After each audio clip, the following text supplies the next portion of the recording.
Hi there everyone, and welcome to this episode of Womb Wisdom. Today I'm talking to Jane Bennett. She's based in Australia, and she co-authored the book The Pill, Is It For You, along with Alexandra Pope. So welcome, Jane. Thank you very much. Great to be here with you, Melanie. Oh, thanks for doing this. I mean, I contacted you because I get lots of questions from readers of the Sacred Womb site who don't want to use an unnatural contraception method, but are nervous about what the natural alternatives are. And so I'm really intrigued more to your take on the pill, what it does and doesn't do, and what alternatives there are actually that are kind of safe and reliable. So, without further ado, let's get on to the meaty questions. So, could you tell me a little bit about your book first, The Pill, Is It For You, and kind of why you wrote it? Sure, thanks. Well, Alexandra and I knew each other, and we had a great passion for our work with women and women's health and understanding the menstrual cycle and so on. And we had been working in this field, each in our own way for many years. And one of the issues that we just kept bumping into time and time again is around the pill and other forms of hormonal contraception, and that many women were using these with very little information about side effects and its effects on the menstrual cycle, its effects on their emotional and psychological well-being, as well as their physical well-being, as well as the fact that they would lose their natural rhythmic cycle and the whole hormonal cascade that goes along with that. And science is really only just beginning to explore the benefits of that, for half our life, usually, of this hormonal pattern, other than to conceive and reproduce. So we're really only starting to see what that offers women. Okay.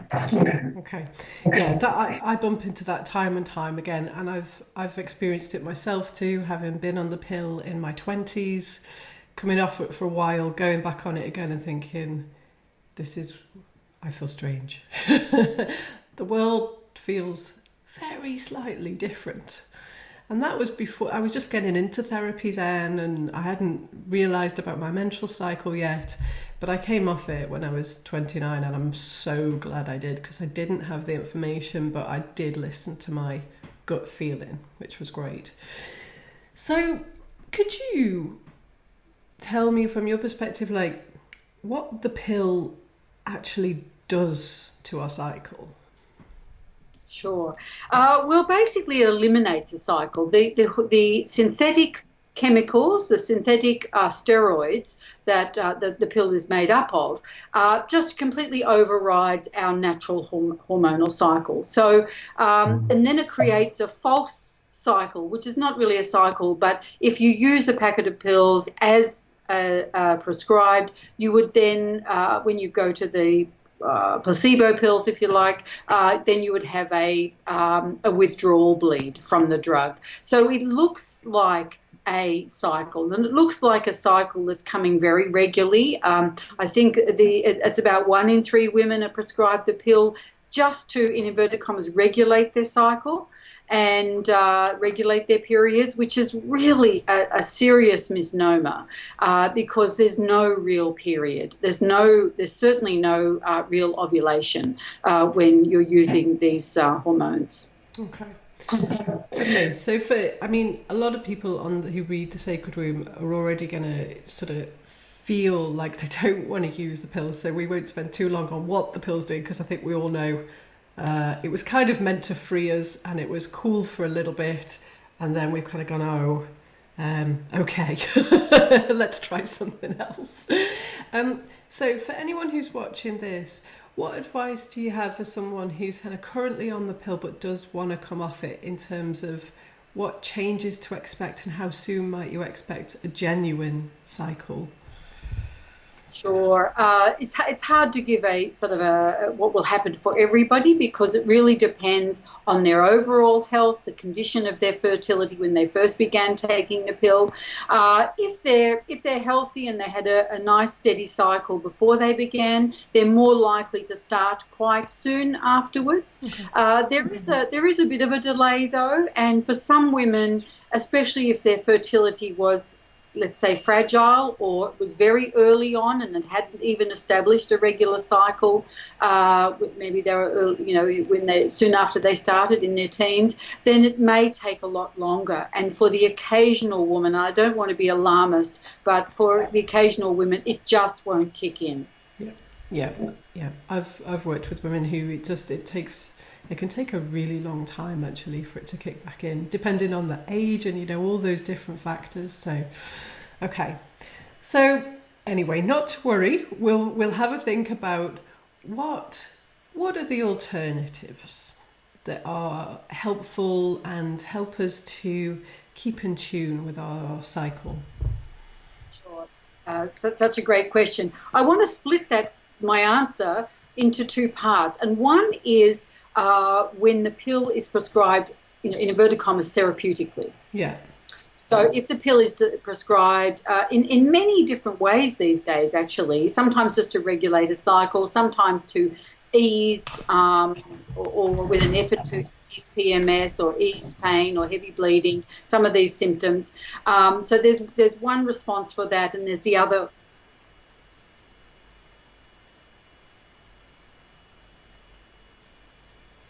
The simple answer, and there's a lot longer answer as well, but the simple answer to that is that the pill is not able to treat any imbalance and any hormonal problems that can lead to PMS, heavy bleeding, irregular cycles, painful periods, and so on and so forth. All it can do is mask the symptoms, and it doesn't always do that. It sometimes will, sometimes won't, sometimes it might for a while, then it may not. It's not a perfect, even a perfect mask for those symptoms. So while I respect enormously that women are doing their best to deal with and need to deal with whatever health issues they're experiencing with their cycle, I would say if you're taking the pill for the purpose of easing symptoms to do with the menstrual cycle, there are many very, very good therapies that will naturally balance your hormones and naturally help you able to come to a place of menstrual well-being. For some women that can happen quite easily, and it might be just one or two treatments. For other women, and depending what the condition is they're dealing with, it may take much longer. But for almost all women, that can be a very satisfactory path. I won't try and give an exhaustive list of all the therapies that can be helpful, but for example, naturopathy can be fantastic, acupuncture and traditional Chinese medicine can be fantastic, homeopathy can be fantastic, and especially if someone is looking for a therapist in these fields, particularly obviously look for someone who's had particular experience with women's reproductive health. Okay. Yoga, Ayurveda, so on and so forth. There's many great therapies. So that's one reason. And sometimes women are very lucky and find a great therapist straight away. Sometimes it may take a bit of effort, but I would always encourage a woman, or if it's a girl in her teens, it might be her parents that do this work, is to really keep looking, because I know that there is relief. And it can be really a great experience to come back to a place where the menstrual cycle is in harmony. Yeah. So the second purpose for taking the pill or other forms of hormonal contraception is, of course, contraception. And this is a very important issue for all of us. We do want to manage and control and choose when we conceive and have children. So I really understand, the fear and anxiety that this can cause for women and for their partners as well. That said, the truth about effectiveness rates is a lot more nuanced than we are led to believe. The pill is a lot less effective than we are led to believe. Okay. Yeah. So many women I know take the pill, or have come across over the years, take the pill because, well, I don't really like taking it, but I just don't want to get pregnant, so I take it. Yeah. Many women get pregnant while they're using the pill. Sometimes it's because they're a little bit iffy about, maybe they forget some days and so on. So sometimes it's what they would call a user reason. Yeah. But the pill does have a failure rate anyway. So even if you're doing your darndest to take it perfectly, it can still fail. The actual on the ground real women rate is around 92 to 94% effectiveness. So that's six or eight women out of 100 every year, out of 100 that are using these methods every year that will get pregnant, and then need to decide what to do about that. Yeah, that's a tough one, isn't it? Because we're kind of actively doing something to not get pregnant and doing all we can, we think, to, okay, I don't want to get pregnant, this is not the right time in my life, I'm going to do this, I take it diligently. And then it's a difficult decision. Then it's very bloody difficult, yeah. Yeah, so it's...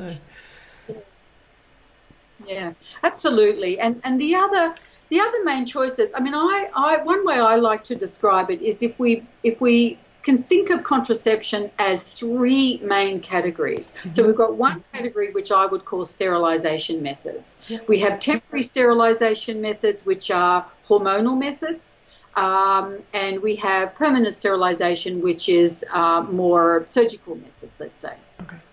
So we have sterilization methods, we have barrier methods, and we have fertility awareness methods. So barrier methods include condoms, diaphragms, cups, spermicide, sponges, and a whole variety of diaphragms these days. So there's quite a lot in each category. And you'll find there are advocates and there are people who love all different kinds in the barrier methods and just use them really comfortably and happily.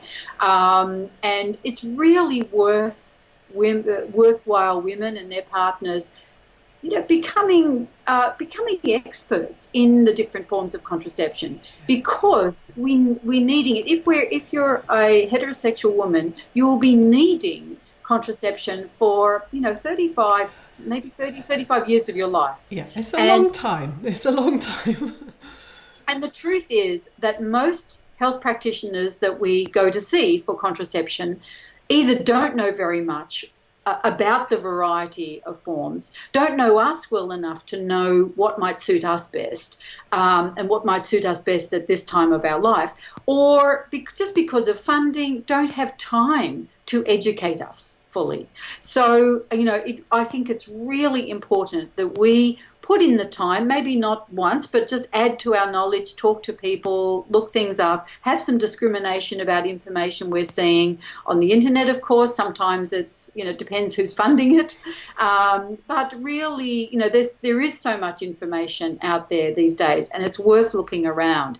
A couple that uses a condom properly may have a higher effectiveness rate than a woman using the pill and maybe having some reaction to it, or not really comfortable with using it, and you know what I mean. It's not the effectiveness rates that we really hang on to tight, hoping that we will get effective contraception.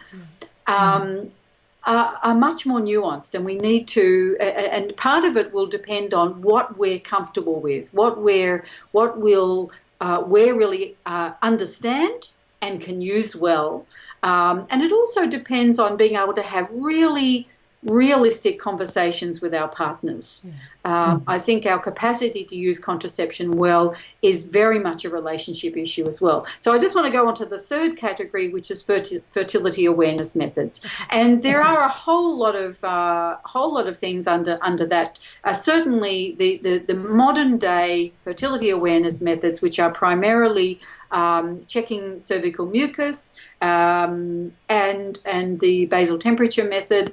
and various combinations of those, taught well and used properly, is very effective. And a very large study that came out a few years ago found it to be 99% effective when it's taught well. And that's not complicated getting taught well. You just need to have a good source and someone who can teach you properly and that you understand it properly. When I think we have a lot of fear around fertility awareness methods, and understandably, if we don't know what we're doing.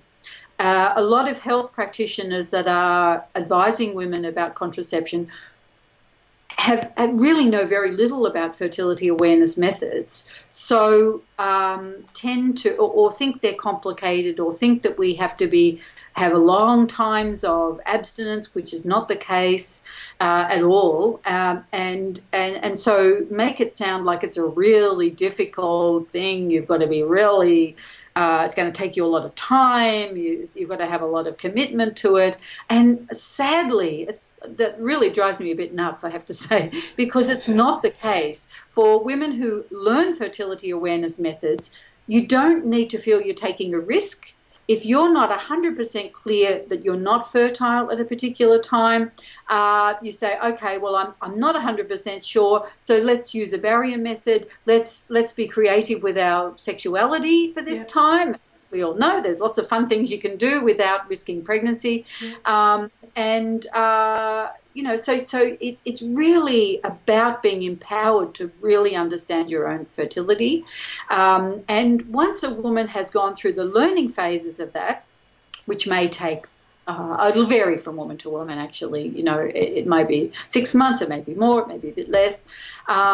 It really takes very little time, and it becomes something you just know about your body, you know what's happening, but you need to go through the learning phase in order to be able to really nail and understand what your own changes are.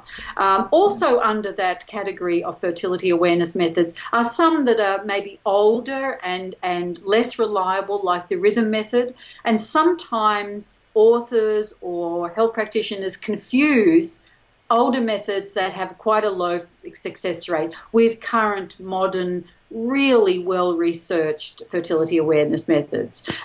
So it's important to get the right information about these methods.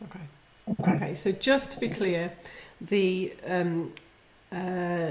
basal body temperature method and the tracking your cervical mucus is not the rhythm method. No, absolutely not. The rhythm method is sometimes called the calendar method, and it's a calculation method based on the average length of your cycle. And the rhythm method does, so you just chart, when did I get my period over the last year? How long is my cycle? Okay, we're going to add generous safety margins to that. So what it doesn't allow for is where my body is at right now. So if I'm traveling or if I'm unwell and my cycle is going to change, the rhythm method doesn't allow for that, and it's just going to give you a sort of it's basically an historic pattern. Rather than what's actually happening in my body right now. Thank you for pointing that out, because I made that mistake as well, and luckily I was okay. But I'd gone for the general day 1, day 14, give it a few days either side and everything will be okay.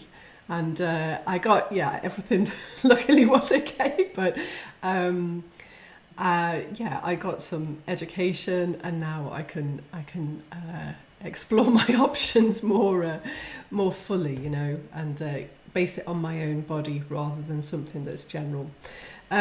So really thank you for clarifying that, because I spoke to my friends as well and kind of said, is this a thing? Am I doing this wrong?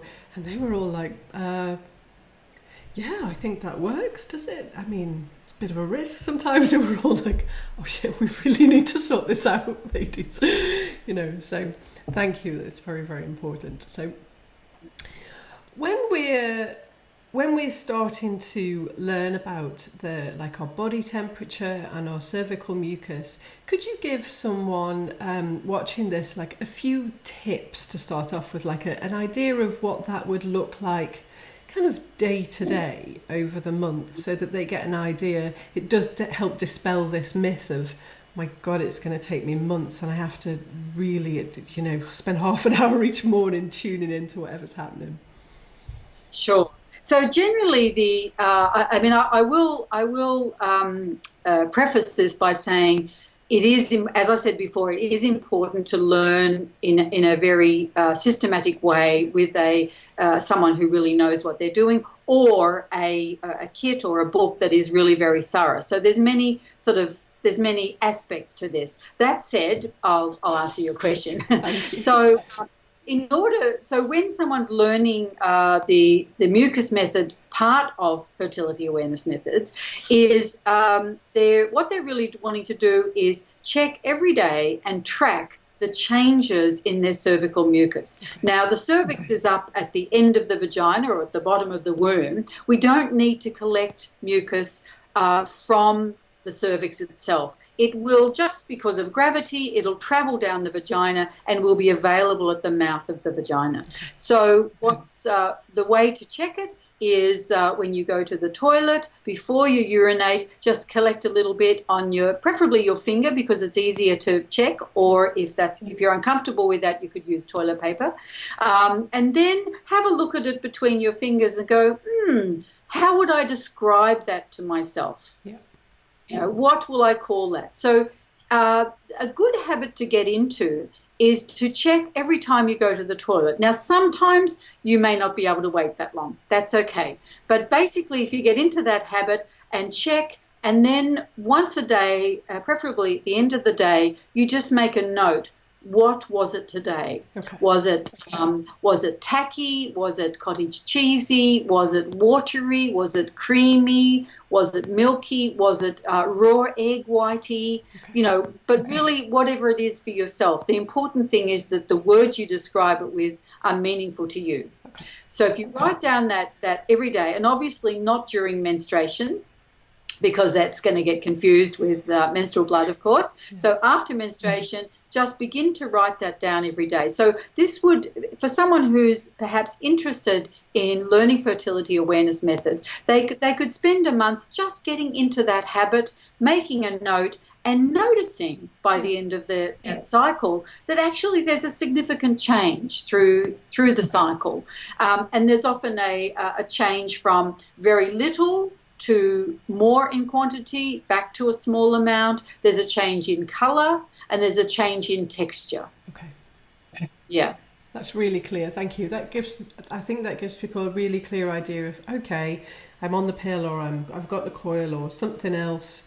Okay, I'll just put a notepad in the toilet and just make a start every day and see what happens. Because I think that it also draws our awareness into our own cycle as well. So it's going to have other benefits too of helping us connect with our bodies. That's great. Sure. I'll just add to that. If a woman is already on the pill, she won't have those changes I just mentioned. Yeah. It's probably going to be much more the same every day. That said, it's still a great habit to get into. Yeah.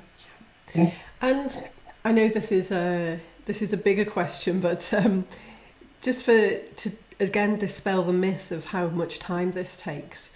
So using the basal body temperature method, it's literally just taking your temperature before you get up, I think. If I'm doing it right, yeah. Yep.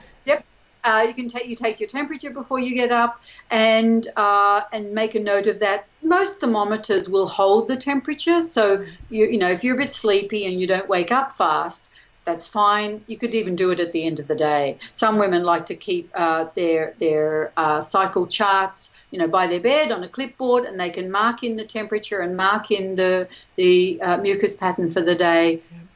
Just while they're getting ready for bed.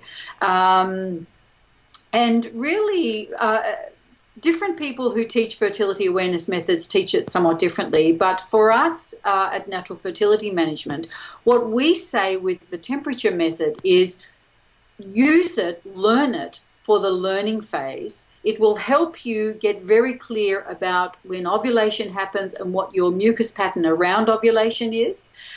However, you don't need to take it forever. Yeah. So it's very useful as a way to understand your cycle, and it may be very useful later on, for instance, if you have a vaginal infection and you can't read your mucus, or something else is going on, or you just want to check. So if you've already learnt it, you understand it, and you can employ it at times when you need it. But basically, it's not necessary to then take it on and use it forever. It's most important just really during the learning phase. Yeah, okay. Yeah, okay. That sounds great, and it sounds easy. So thanks for putting it really clearly, because it is easy, and there's just a learning phase to get through, and it's really literally a few minutes a day, and that's it. Absolutely. One more thing I'll say about the learning phase is actually it's really interesting. It's not a slog. It's sort of like when I learned, I was 26 years old and I was introduced to these methods, and I went home and started charting and taking my temperature and checking my mucus, and it was like, wow, this is so cool. And over the learning months, really starting to see the pattern of my cycle emerge, and the pattern and understand some of my other symptoms and the extent to which they were to do with my cycle. It was no effort, because it was so fascinating, and I was learning so much, so it's not hard work, and for me it was like getting a new sight, if you like, a new understanding of myself and my body and what was happening, and it was so empowering that it's really just motivated me to get into the work that I'm still doing. Yeah. It's really nice to see a woman really talking about it with passion and enjoying it, and because that's how I felt the opposite when I started. It was a couple of years ago when I looked at my natural fertility. I was single for a while, and then I started a relationship, and I'm like, well, looking at the options, the best one for me, was the natural fertility method, where I looked at my body temperature and the cervical mucus, and it really is just a journey of discovery. It's cool. It's something that can be incorporated into just everyday life, and then it kind of, okay. So I wanted to tell people, I'm going to ask Jane a few more things in a minute, but I really wanted to tell people that you do have some great resources on your website, which is janebennett.com.au. Have I got that correct? Yes, you do. And you have developed I'm reading this so I get it correct, a natural fertility management contraception kit. I've taken a look at that, and it's really, if anyone who's interested, it's really affordable. I converted all the currencies before I spoke to you today so that everyone's really clear. So you can get it through Jane's website, and it's 45 sterling, $65 US, and 58 euro. It's 90 Australian dollars, I think, isn't it? That's right. Yeah. So before we close, Jane, is there anything you'd like to add that was in your book that was a really important part that you put in, or a message that you'd really like to get across to women? I think the most important underlying message from the pill, Are You Sure It's For You, is to seek and practice informed choice around contraception. It will have a massive effect on your experience of your body, on your confidence in your contraception, and on your relationship. Great. Perfectly put. Thank you for summarising. As I said, everyone, thank you so much for joining us, Jane, and thank you so much for giving such generous and clear information that's easy to digest. As I said, if you want more information, everyone go to janebennett.com.au, where you can find lots of resources and that natural fertility management contraception kit. And I will see you next time. Thanks, Jane. Thanks so much. Thank you very much, Melanie.